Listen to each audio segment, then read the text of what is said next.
In the modern day underground, there truly is no other artist like Christ Dillinger, which is something that I say a lot for a lot of different artists, but this time I truly do mean it. Because whether you're talking about his music, his style, or his overall come up, they're all very weird and unique. But more importantly than that, it's not what you would expect. Because just by taking one look at Christ Dillinger in the modern day, you would probably assume he was some kid who was raised on the internet, basically finding his way into the underground scene through Instagram and different apps like that, before eventually managing to build a network of people on social media. A path very similar to somebody like Joey, although for Christ, that's not really the case. Because while the internet definitely did play a pretty big hand on his overall come up, he put a surprising amount of work in real life before he ever managed to find himself in this world. I mean, believe it or not, this man went from being a gang affiliated drug dealer in Connecticut to a crazy out of the box Soundcloud rapper in Florida who happened to be best friends with Little Slump of all people, building an entire audience in Miami before then going to New York, joining Spider Gang, becoming a trap metal legend before completely abandoning that and becoming what he is now, which is almost undescribable. But enough of the cliff notes. Are you invested? Well, good, because today we're going to tell the full story of Christ Dillinger. So right from the jump, Christ Dillinger is already changing the status quo, because for the first time ever in any of my videos, I wasn't actually able to find his date of birth. If you dig around enough, you can find information that points to him being born on September 21st, although I haven't been able to find anything to confirm that. What I assume is that he probably posted on Instagram on his birthday, and that's where people found that information. So we have a shaky understanding of the day that he was born, although there's absolutely no information on what year it was. However, by looking at the overall timeline of his life, I would assume that he was probably born somewhere between 1997 and 1999. I believe it's 1998 because he graduated around 2016, which lines up with him being 18 years old at the time, but honestly, who even really cares about all of this besides me? All you really need to know is that his real name is Alj Williams and he was born in Jamaica, spending the first 7 years of his life in the country. And once again, his childhood was anything but regular, because unlike many rappers who I've covered in these videos before where their father wasn't in the picture, actually neither of his parents were in the picture, at least at first. Because not too long after he was born, his father would completely abandon the family and never return to his life in any meaningful capacity, and his mother would actually end up leaving when he was only 1 year old. However, she wasn't doing this to abandon her children, she was instead trying to go to America to get a nursing degree and hopefully better their life. Which is pretty admirable overall, but at the same time, it left Christ to be primarily raised by his grandmother, which had to be kind of a strange upbringing. However, it's not like things were bad at all, because while she was definitely pretty strict in some aspects, in other aspects, she would kind of let him do whatever he wanted, with him growing up very fast and being more mature than the other kids in school by the time that he was only 6 years old. In fact, by that age, he was already so emotionally intelligent that he was able to manipulate many of his classmates into getting in trouble without any of it falling back on him. Do you remember that time I almost got expelled, fighting niggas in the bathroom when I was 10? With him actually describing an incident where he would set up an entire fight club in the school bathroom where people would actually bet on the different kids, although I assume this probably happened a little bit later in life. If he actually did this at the age of 6, well, he's definitely on a different level of intelligence. And once the teachers found out exactly what was happening, they would shut it down, suspending all of the kids that were involved, but Christ never got in trouble. With him seemingly coming off as a very talented kid that would always do well on his assignments and never really get into any trouble in class. Which once again isn't very regular for most rappers. A lot of them do very poorly in school because they can't pay attention or they're more focused on music than their schoolwork, which eventually leads them to drop out because they feel like music is the only career path for them, which for some people it definitely is, and for others, well, not so much. But while Christ didn't go that crazy with it, he definitely was a massive fan of music, with him mostly listening to reggae in his early years. With his grandmother, of course, heavily influencing his musical taste by showing him artists like Bob Marley, Buju Banton, and the Melodians. If I said any of those names wrong, I apologize. You know how bad I am at pronouncing rap artist names, so reggae is a completely different world. But that aside, at the time, Dillinger's favorite artist was actually Jimi Hendrix, with him being heavily drawn to him through his chaotic nature and the way that he would often use illicit substances on stage. Okay, that sounded really white. Basically, he would put acid in his headband and let it seep into his bloodstream while he was performing.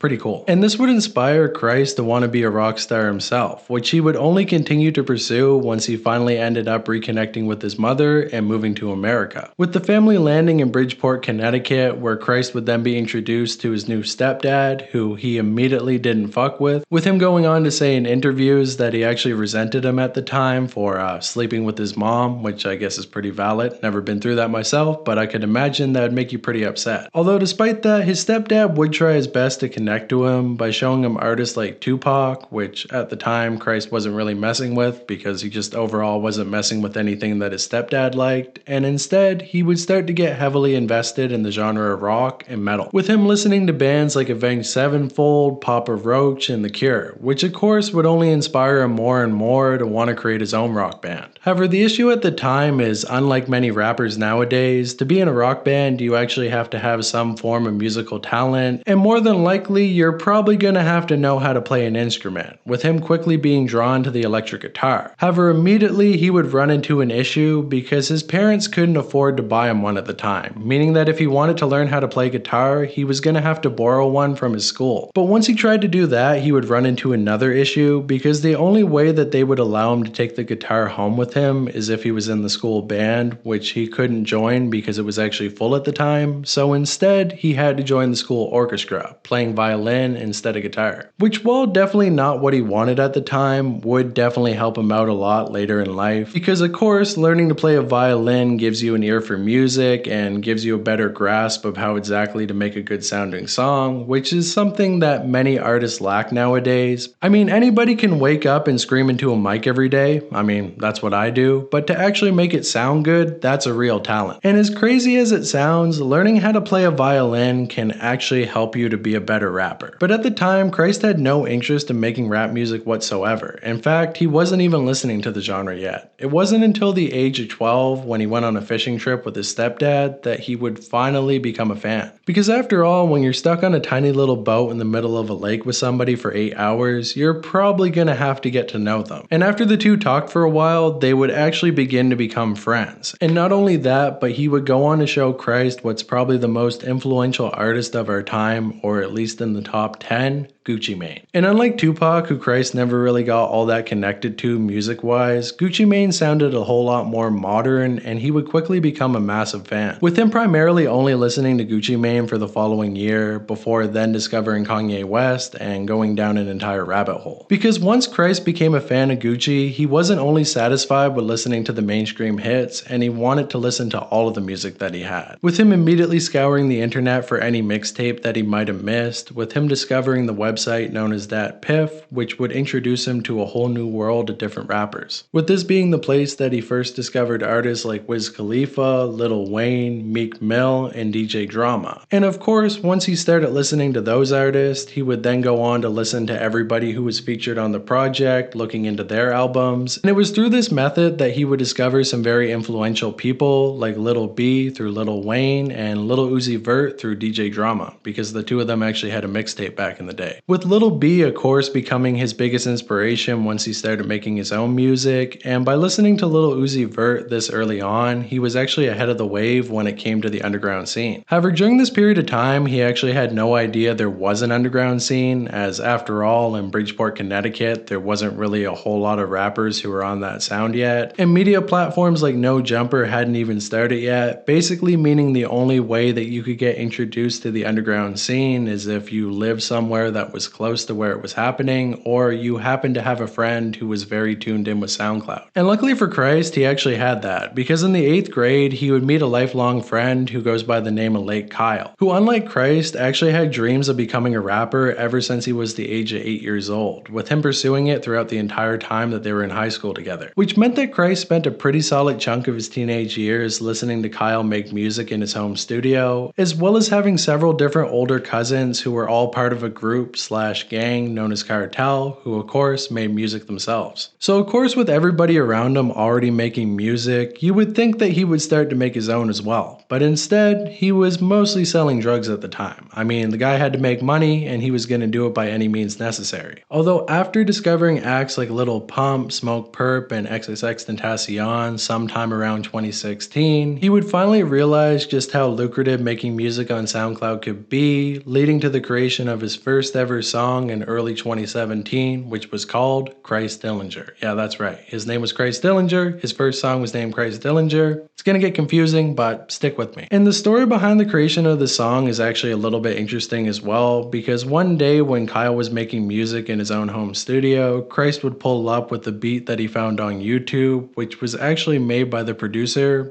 Goth. Now at the time they had no idea who that was, and in fact they didn't even know who produced the beat in the first place. But what's interesting about that is both Christ Dillinger and Goth would become members of Spider Gang only 2 years later. But the funny part is that they only got connected through happenstance. Christ Dillinger happened to meet Wendigo, and then Wendigo connected him to Darky, and then Darky allowed him to join Spider Gang. Which makes me wonder if there was ever a moment where God was like, hey man, you stole my beat back in the day, what the fuck? But anyways, we'll talk about that a little bit later on. For right now, let's get back to 2017. So after finding the beat, he would go on to create the song, and overall, yeah, not very good. The entire song basically breaks down into him repeating the same term over and over and over again.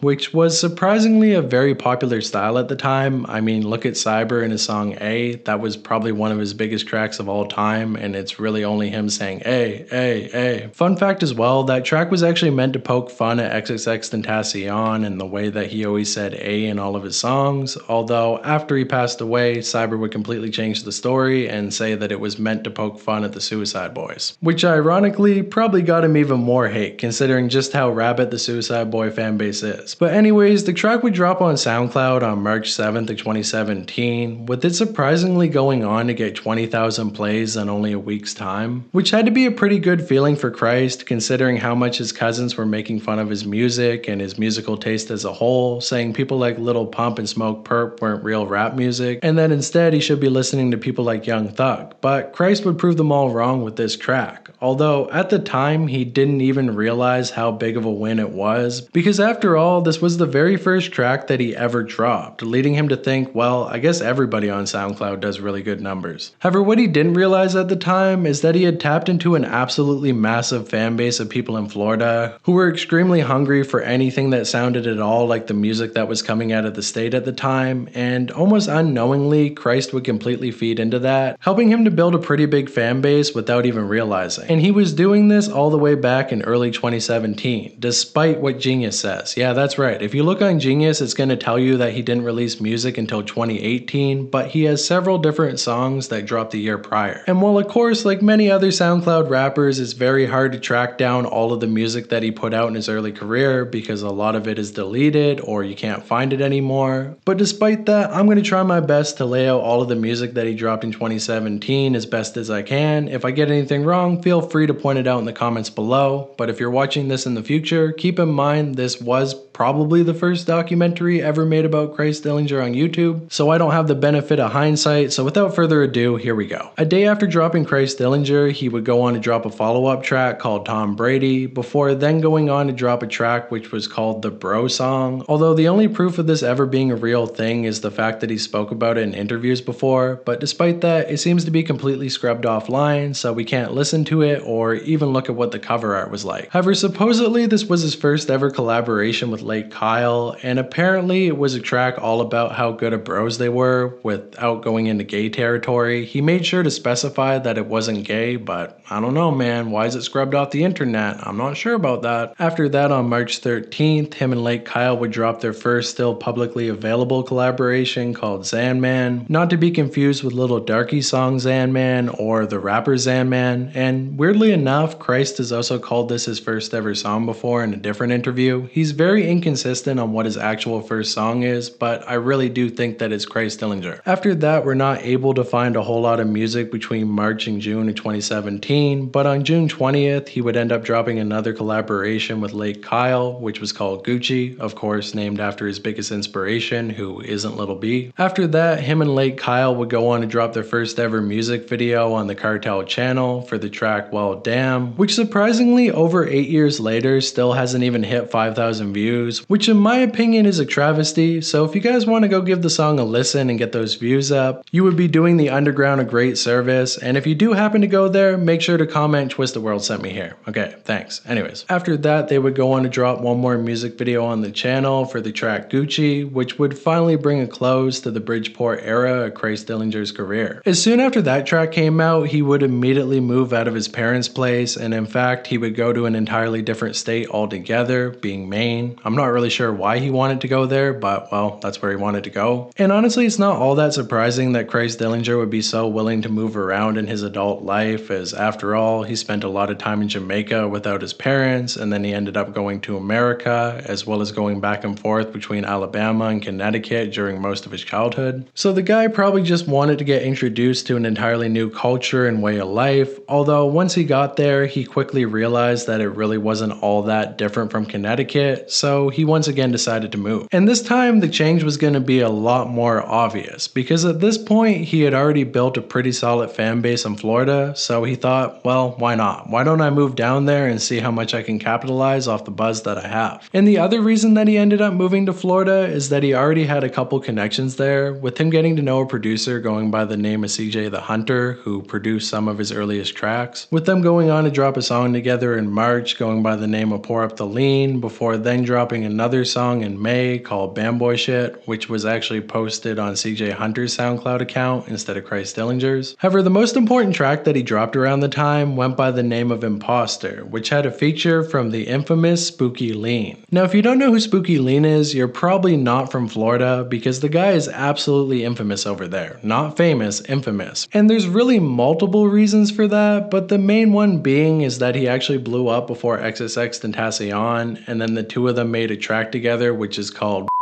I'm probably going to have to censor that word, but all you really need to do is look up Spooky Lean XXXTentacion and the track will pop up. Or at least the cover art and the name of the track will, because the actual song is completely lost to history. Apparently it was uploaded on Soundcloud in early 2015, but during that period of time, both X and Spooky Lean really weren't all that poppin', so nobody really thought to archive it in any way, and then it ended up getting taken down off SoundCloud. Spooky Lean apparently ended up deleting the song off of his own email, although for years and years and years he's been trying to scam X's fanbase into buying the track, even though he doesn't have it anymore. So unless that track happens to be in X's old email from 2014, which unfortunately the estate doesn't even have access to and is going to reset in a couple months time, meaning everything in there is going to be completely gone, well, that track is probably going to be lost to history forever. Okay, sorry for the Spooky Lean tangent, let's get back to Christ Dillinger. As that very same month in July, he would go on to drop his first track with his new collective going by the name of Hoodrich Goth Boys, which was basically comprised of him, a rapper going by the name of Swami Ayuchi, and the infamous Little Slump. Now, I'm not sure how many of you guys have been watching all the way since 2023, but if you guys have, well, you know that I had a pretty interesting interaction with Little Slump, so if you want to know more about that, watch that video. I also interviewed him. It's kind of bad, but well, it's there if you want to watch it. I also interviewed Swami, and he's a pretty cool guy, so if you want to check that one out as well, you definitely should. But the main point I'm trying to make here is that Little Slump told me that Hoodrich Goth Boys was never a real collective. But he definitely lied about that, because if you look hard enough, you can find tons of music from the group, with the first track that they ever dropped being called PCP My Cigarette, which of course included all three members. And there's also a music video for the track that's still up on the 777 YouTube channel, so yeah, the group was definitely a real thing, and they were working together all throughout 2018 into 2019. In August, Christ would go go on to drop a track called My Glock featuring Lord Saku, which was actually the first track that he ever self-produced. In September, he would drop a track called I Got Bitches, before then dropping a collaboration track with Swami in October, which was called To The Face. After that, in December, he would go on to drop a track called Murder Junkies, as well as the entire Hoodrich Goth Boy collective, minus Little Slump because apparently he was in prison at the time, going on to do an interview on Mars Files, which for some reason wasn't actually posted until 2020, although it was recorded in December 2018 as confirmed by the comment section, which would end off a somewhat successful 2018. I mean, they definitely were getting a little bit of motion within Florida, but for the most part, Christ was still a pretty small artist. However, as soon as 2019 kicked off, he would immediately get a pretty big collaboration with an artist going by the name of Soljah, dropping 2 tracks with him called Choppa Got a Kickback and Thought It Up. And while nowadays that name probably doesn't mean anything to you at all, back in like 2017, Soljah was actually pretty viral for posting a picture of himself in a hot tub with a bunch of lean bottles all around him and his hand up a girl's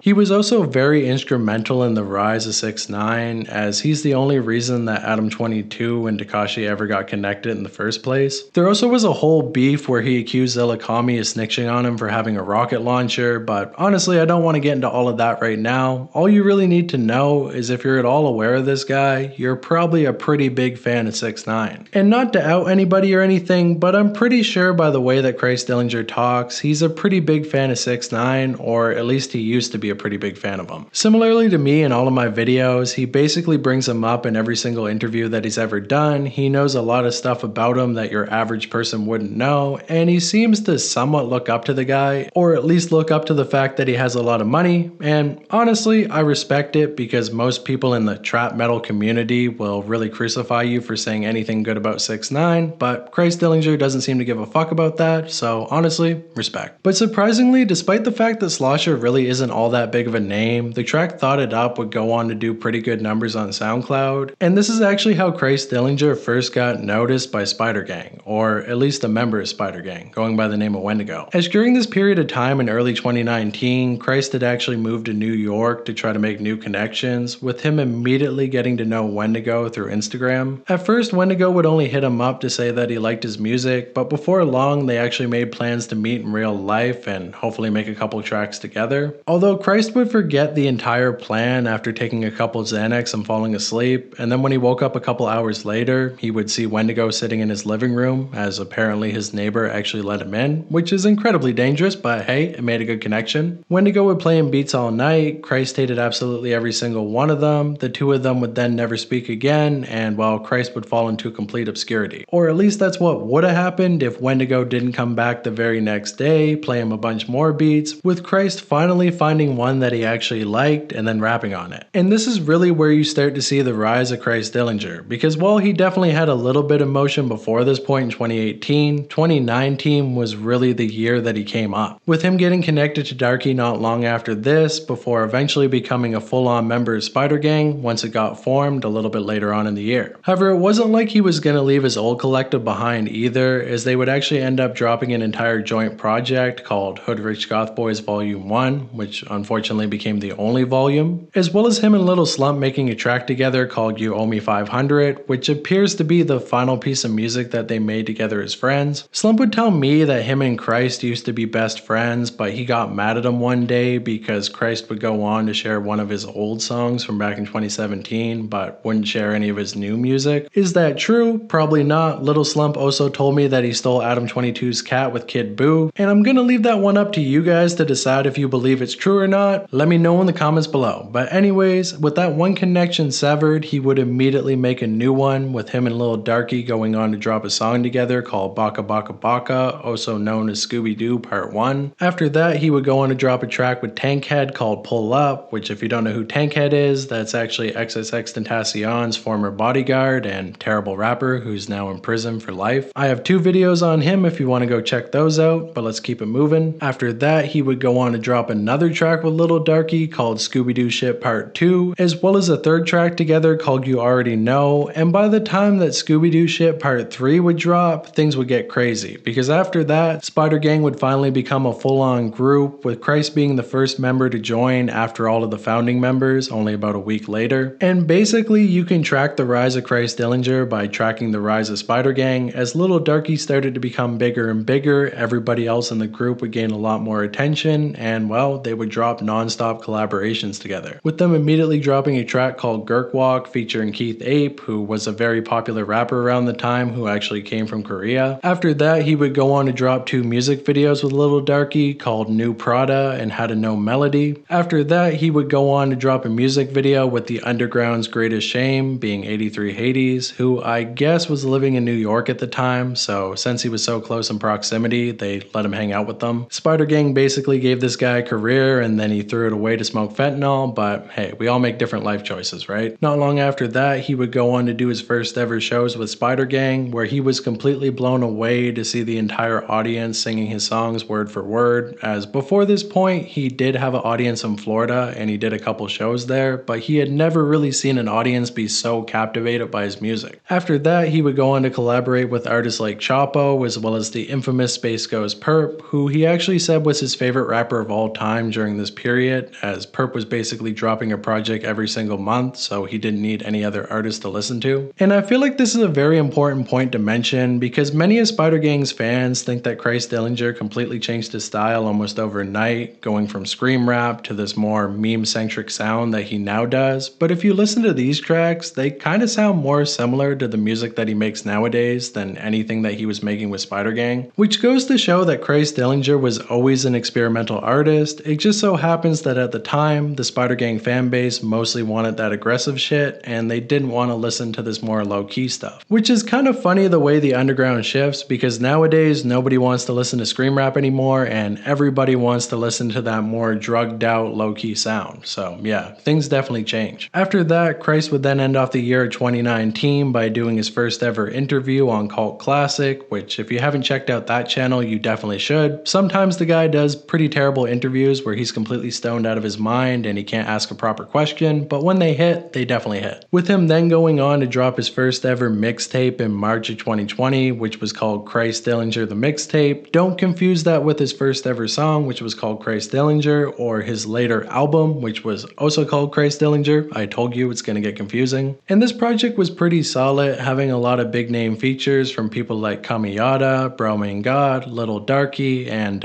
yeah, 83 Hades. And while usually this is the part in the story where I talk about 2020 and the pandemic and how it completely tore apart all of their careers, but honestly for Spider Gang it really didn't affect them all that much. I mean, they weren't able to do shows anymore, but considering that they were mostly an online collective that was very tapped in with the internet, meaning that they were kind of ahead of the wave. So when the pandemic did break out, it was really more of a blessing than anything, because Spider Gang is kind of in this weird spot where they came right after the Soundcloud wave was over and basically died out before the new wave of underground artists really got off the ground. They're in that strange middle ground, which seems to be a very common trend with trap metal. I mean, you had X come out in 2014, stop making the music in 2017, then after that you had City Morgue really start to blow up in 2017, basically peak by 2020, where then Spider Gang took over in 2019 and then was popular to around 2021, basically creating 3 distinct waves of trap metal. Although after everything went down with Tokyo, things kind of died in 2022. In 2023, Extreme Trap tried to bring it back, but it didn't really work out, and well, here we are in 2025 with the genre being basically dead. But back in 2020 and 2021, that wasn't the case, and Spider Gang was in its prime, with them dropping so many songs and music videos that I couldn't possibly mention them all, but all you need to know is that Christ Dillinger was right there alongside of them, and he was getting bigger and bigger and bigger. However, the thing about Spider Gang is it kind of had a hierarchy. I mean, Little Darky was definitely the biggest, and then you kind of had A14 and Bromain God right on his 2 sides, being the second biggest. After that, you had people like Christ Dillinger, and then if you go a little bit lower, you get people like Flacco and Edison. I mean, Christ was definitely big, but he was never the biggest member of Spider Gang. But despite that, I don't think he really cared about getting all of the shine or the star power. As long as he was winning, making money, and doing it alongside his friends, well, it was a good life. And 2021 would be another very successful year for him, with him dropping his debut album, which was once again called Christ Dillinger, which had a bunch of features from people like Brahman God once again, Black, Casper, Swami, and of course, Little Darky. After that, Spider Gang as a whole would go on their first real tour, which of course only made them bigger than they ever were before, with them selling out venue after venue after venue. Christ would go on to do a second interview on Cult Classic, which was honestly really funny, although I didn't gain a whole lot of information from watching this. I really liked the energy that he had with Wendigo. And Christ has said multiple times that Wendigo is actually his best friend, so sorry little slump, looks like you got replaced. However, the biggest collaboration that Christ would land this year was not actually with a rapper, at least not a traditional rapper. Instead, it was a comedian, going by the name of Sam Hyde. So nowadays, if you're online in any capacity and you're terminally invested in YouTube drama, you probably know who Sam Hyde is, with him infamously going on to destroy iDubbbz's career, or at least putting a dent in it. iDubbbz kind of destroyed himself, but we're not here to talk about that. However, at this point in 2021, he wasn't really as popular as he would later become. He definitely had a very large cult fan base, and a lot of people remembered him from back in the day for being on Adult Swim, but he wasn't yet the internet sensation that he would eventually become. But despite that, Christ still knew who he was from watching him back in the day, so when he ended up reaching out to him to make a song, he would immediately fly out and do exactly that. Now, I actually have a bit of a theory that this was probably offered to Little Darky before Christ Dillinger, as after all, Little Darky is very edgy and so is Sam Hyde, but I would imagine that Darky didn't really want to work with him because he's super afraid to hurt his brand in any way. But Christ Dillinger, on the other hand, really had nothing to lose, and he would do the song. And not only that, but it was actually a diss track on another YouTuber, which of course is Anthony Fantano. Yeah, that's right. The infamous internet's busiest nerd and full-time Twitter warrior would get his shit rocked by Sam Hyde and Christ Dillinger. I mean, bro, screw Drake and Kendrick. The diss track that they dropped on Anthony completely destroyed his career. He could never come back from that. But nah, for real, it was mostly a joke, although actually it is a pretty good song, I'm not gonna lie. Sam Hyde can kind of flow. And while unfortunately I'm not terminally online enough to know why Sam Hyde and Anthony Fantano don't like each other, although I can probably gather it's a political disagreement, I do know that Christ Dillinger actually didn't like Anthony at the time. It wasn't anything personal, it was more so that he really didn't like the way that he critiqued music on his YouTube channel, saying that if you don't make your own music, then you really can't shit on anybody else's, which I don't agree with, but I mean, it's his opinion. And you would think this would mostly be a joke moment with nothing really coming from it, but apparently Anthony Fantano was actually really pissed off about this, and he would immediately reach out to Christ Dillinger, telling him that he used to like the music, but now that he was working with Sam Hyde, he was going to do everything in his power to blackball him,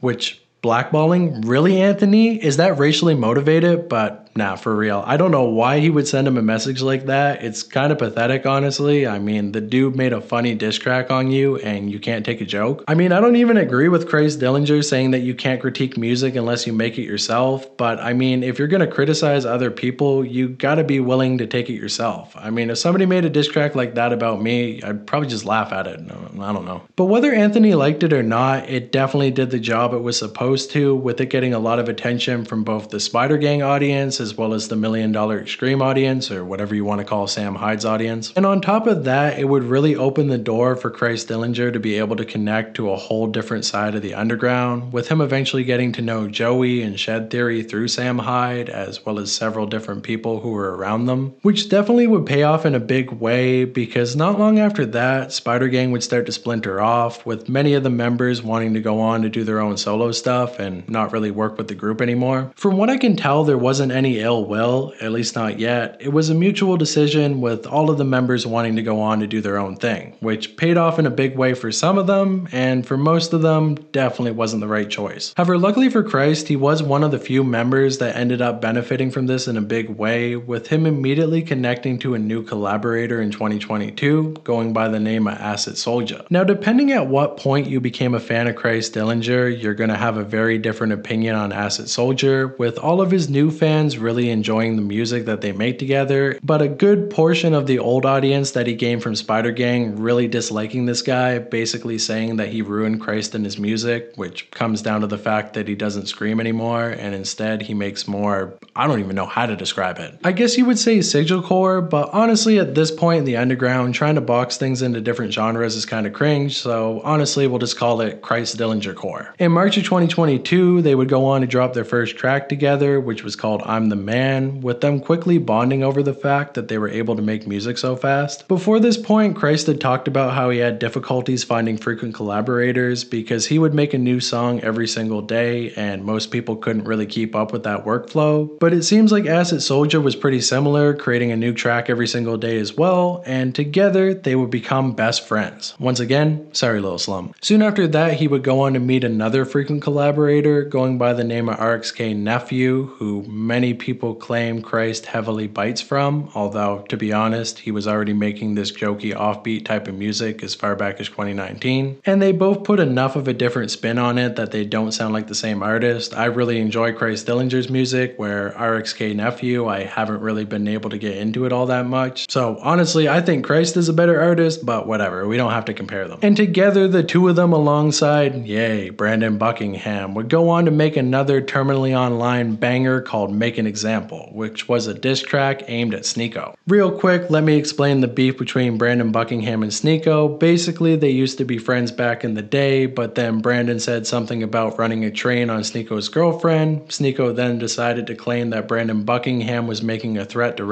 his girlfriend, which wasn't true, and then yeah, that's why they made the diss track. Who would have ever thought that that cringy era of YouTube where everybody was making diss tracks on different people like Rice Gum and FaZe Banks would eventually bleed into the actual rap game? But while he definitely was making a whole lot of new connections and really expanding outside of the box that he had previously been in, he wouldn't abandon Spider Gang altogether, with him and Little Darky actually dropping a joint mixtape together called Dark Dillinger, I think that's how you say it, before then landing several different features on Spider Gang's first official album called Spider Gang Is Over. Yeah, kind of funny, first album, but also when the group broke up, even though they went on to make another project after that. But anyways, yeah, the project came out, there was tons of songs on it, and Christ was on a lot of them. So as you can see, 2022 was a very transitional year for Christ, with him kind of moving away from that trap metal sound into his more modern style that he still runs with to this day. And in the process, he would lose a lot of fans, but he also would gain a lot of new ones through his connections to Sam Hyde and people like Joey. So you win some, you lose some. And in the long run, I definitely think he made the right choice, because 2023 would be one of the biggest years for him ever, with him immediately starting off the year by dropping a collab tape with DJ Smokey, who of course comes from Shadow Wizard Money Gang. And if you think you haven't heard of him before, well, all you gotta do is listen to one of these and you're gonna know exactly who I'm talking about.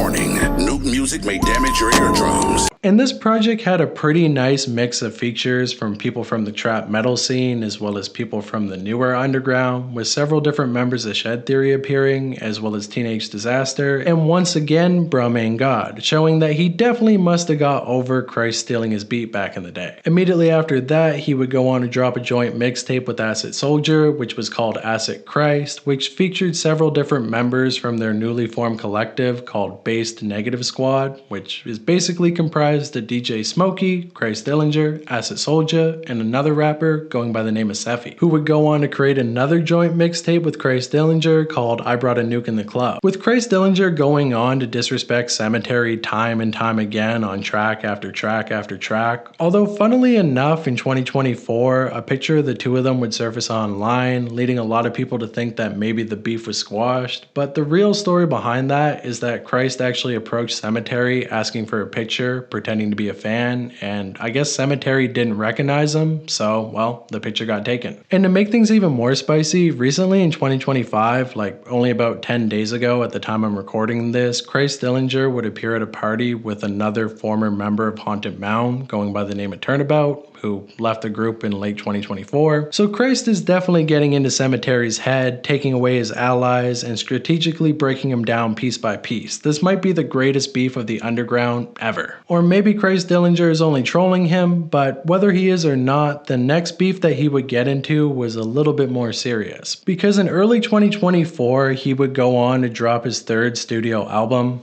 I think. I mean, I don't think he signed to a label, but basically his third album going by the name of Based Negative Squad. And this project, without a doubt, is definitely his best piece of work to date, and is honestly probably the project that got a lot of his new fans on board with him in the first place. It really mixes all of the different styles that he's toyed with in the past into one solid cohesive project, with DJ Smokey producing most of it. You got features from Acid Souljah, and most importantly, 83 Hades is not on the project, which honestly makes it a 10 out of 10 in my book. And I'm not alone on that, because new and old fans alike would all come together to listen to the project and hype it up, although once again there was still a very big chunk of people who really didn't mess with the new sound that Christ was running with and wanted that old style back. Which honestly is gonna happen no matter who you are in the underground. You're always gonna have people who don't want you to move on, but something you probably wouldn't expect is one of your own friends to publicly shit on you for putting out a project that they personally don't like, because of course A14 had to have something to say about this, with him going on his story and saying that the project would have been good if it didn't have so many DJ breakdowns, which honestly, I mean, that's kind of the point of the project. It's supposed to be reminiscent of old mixtapes from the 2000s, but I mean, if you don't like it, you don't have to, but publicly shitting on it was definitely a pretty gnarly move. And while he would delete the story pretty shortly after, Christ did get the chance to see it, and he would immediately hop on Instagram Live to tear into A14. With him going on to say that he was washed up, he hadn't done anything since Spider Gang, he was broke, he was still stuck in the same place in Florida, he had a fat girlfriend who he always cheated on apparently. Just really tore into the guy, and the worst part about all of it is that none of it was even false, it was basically all true. Hating, bro.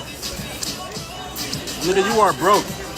You are stuck in Florida with a fat bitch who you keep cheating on that you wish you could leave, nigga. Stop speaking on niggas. You know niggas will never see you in real life, and if I ever see you in real life, I will smack the shit out of you. I mean, A14 is pretty washed up. And he would also reveal the fact that A14 had been talking shit about It's Brokey behind the scenes for multiple months at this point, simply because they're trans, which would eventually spiral into an entire beef later in the year, which once again, I made a video about that. I make a lot of videos about a lot of stuff, and this video is almost an hour long, so I can't describe it all here, but basically A14 would go balls deep into a beef with It's Brokey, trying to call her out for being trans, which was kind of a weird move, but I mean, I guess his base really liked it at the time, although after he got a little bit of pushback and Little Darky decided to unfollow him, he would immediately give up and backtrack, which made him look pathetic to the rest of the fans that he had left. And since then, A14 has basically been washed up. Although at the time, I saw a lot of people taking A14's side over Christ Dillinger, with them saying that he was being way too sensitive, but what most people didn't realize is that A14 actually took the chance to clout chase by dropping a diss track on Christ called I'm Sorry Christ Dillinger. But the second that he got the littlest amount of pushback on that track, he would immediately take it down as well, which is the main reason why I don't respect A14. People seem to think I hate him because he's transphobic. I mean, that's pretty greasy, but it doesn't really affect me in any way. The reason that I don't like him is because he's kind of a pussy. I mean, if you're gonna go all in and really try to play this grift, then you gotta go all in. You gotta stand on it. You can't put something out and then get pushback and immediately take it down. Have I ever taken down any of my videos despite how much pushback I get? No, because that's cowardly. I mean, if you're gonna do something, do it all the way or don't do it at all. At least that's my philosophy, but A14 definitely doesn't seem to agree with that. But in a way, this beef kind of represents the entire problem with the underground right now, which is of course that many people don't want to see their favorite artist move on and try to make a new style of music, and will continually hate on them over and over and over again, trying their absolute hardest to convince that artist to go back to their old style because that's the type of music that they like, that's when they became a fan, and they never want to see that artist grow or move on from them because they're constantly stuck in the past. And both Christ Dillinger and A14 really represent the modern day dilemma that any artist finds themselves in. You can either be like Christ Dillinger and try to do something creatively fulfilling while having your old fan base constantly shit on you and tell you that you changed, or you can be like A14, never moving on from the past and constantly being stuck in the same old thing until eventually people become bored of you or move on completely. And in my opinion, I think Christ Dillinger is the better choice. You're gonna go through a period of pain where everybody's gonna be shitting on everything you do, but it will eventually pay off. And I think 2024 is a great representation of that, because that's when Christ Dillinger really started to hit his stride, because he actually ended up dropping 8 whole mixtapes that year, including including Bass Negative Squad, another one after that called Regular Music. After those 2 solo projects, he would go on to drop another collaboration project called This Music Is,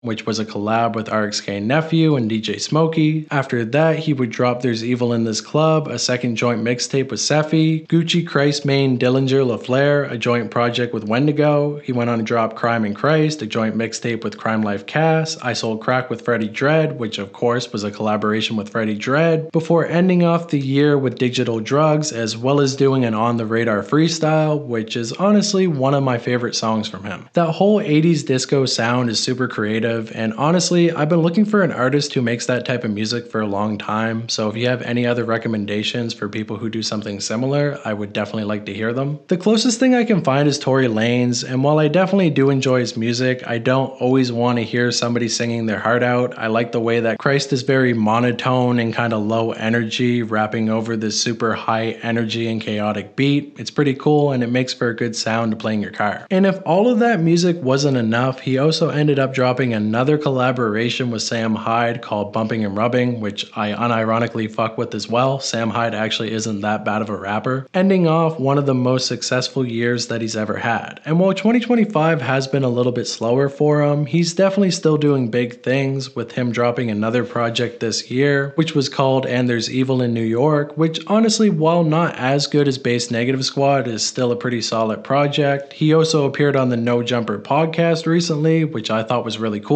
Honestly, I think if Adam 22 keeps going in this direction with the people who are in the kind of alt underground, basically meaning anybody around Joey, Sam Hyde, Christ Dillinger, Seffi, all of that type of stuff, I think he can definitely have a pretty big comeback in the underground. And while people didn't get as hyped up for this one as they did for the Killswitch interview, honestly, Killswitch was really boring and Christ Dillinger had a very interesting interview. Oh yeah, and Acid Souljah was also there, but he's basically always there, so there's no real reason to point him out every time. But yeah, the 2 of them are basically always seen together in public. And if all of that music wasn't enough, he also recently played a role in Sam Hyde's new show, which while not mainstream TV by any means, definitely shows that he has opportunities outside of music as well, if he ever wants to take that path. And with all that said, that is the crazy story of Christ Dillinger, and honestly, I don't really have a closing thought. The main thing that I wanted to say is that when you're an artist, you can always evolve and change, and even if your fan base becomes upset with you for trying to innovate, you should still do so because it will pay off in the long run. I mean, think about it. It's basically like this. If you were really good at making hot dogs and you eventually got so popular for the way that you made hot dogs that people actually wanted to pay you money for it, would you continue to make that same type of hot dog every day for the rest of your life until you're 80 years old? I mean, people like the plain mustard and ketchup, but maybe someday you're going to want to experiment, put some sauerkraut on there. And some people aren't going to like that. Some people are going to say that you switched up. But honestly, that creative fulfillment will definitely fuel you more than any sort of money ever could. At least that's my opinion. Some people might keep making the hot dogs forever, but for me, I think I'm definitely going for that sauerkraut. So if you enjoyed this sauerkraut ass video, definitely make sure to give it a like, comment down below, knife emoji, knife gang, we're back with knife gang, delete this gang, fuck off gang, whatever type of gang you want to say. And thank you guys so much for 30k subscribers. Honestly, this video is going on a little bit long, so I'm not going to get too into detail here, but I really do appreciate the audience that I built. I'm glad there's so many of you guys watching, and hopefully you'll continue to grow with me. So with that said, as always, I hope you enjoyed the video. If you didn't, make sure to share it to all your friends and tell them how much you hate me, and that will help me out as well. So with all that said, peace out, bye, we're gone, peace. That whole video was literally an alt-right dog whistle. I just can't believe it.